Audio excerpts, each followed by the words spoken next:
எனக்குன்னா பயங்கர சந்தோஷம் புது குக்கர்ல சமைக்க போறோம்ன்னு. நான் வந்து ரொம்ப நாள் ஆசைப்பட்டுட்டு இருந்தேன். இண்டஸ் வேலி குக்கர் வாங்கணும்னு. அதுவும் இந்த மாரி ஒயிட் பேன் வாங்கணும்ன்றது தான் எனக்கு ரொம்ப ஆசை.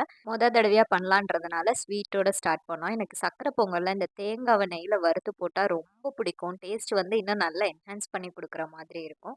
என்னதான் புது குக்கர்னாலும் விசில் வரைச்சா வந்து தண்ணி வெளிய வரதான் செஞ்சது. ஈவன் அதுல நெய்யெல்லாம் போட்டு தான் இருந்துச்சு. ஆனா ஏன் அப்படி வருதுன்னே தெரியல. சக்கரை பொங்கல் முடிஞ்சதும் பாத்திரத்த கழுவிட்டு திரும்பவும் இதிலயே தான் வந்து நான் தக்காளி சாதம் பண்ணிட்டுருந்தேன். ஏன்னா புதுசா குக்கர் வந்ததுனால அது நல்லா யூஸ் பண்ணணும்னு எனக்கு பயங்கர ஆசை. ஏற்கனவே ஒரு தடவ வந்து Amazonலேருந்து இதே குக்கர் ஆர்டர் போட்டு வாங்கியிருந்தோம். ஆனா அது மூடி சரியா க்ளோஸ் ஆகலன்றதுனால, இப்போ வந்து இண்டஸ் வேலி வெப்சைட்லேருந்தே டைரக்ட்டா ஆர்டர் போட்டு வாங்கியிருக்கிறோம். நெறைய பேர் இந்த வீடியோஸ்லலாம் அந்த இண்டஸ் வேலி, இண்டஸ் வேலின்னு சொல்லி சொல்லியே எனக்கு அந்த இண்டஸ் வேலி மேல பயங்கர ஆசை வந்துருச்சு. எதுனாலும் நம்ம இண்டஸ் வேலி ப்ராடக்ட் வாங்குனா தான் நல்லாருக்கும். அந்த மாதிரி என் மண்டையிலே வந்து புகுத்துன மாரி ஆயிடுச்சு. ஸோ ஃபர்ஸ்ட்டு ப்ராடக்ட் எப்படியோ வாங்கியாச்சு.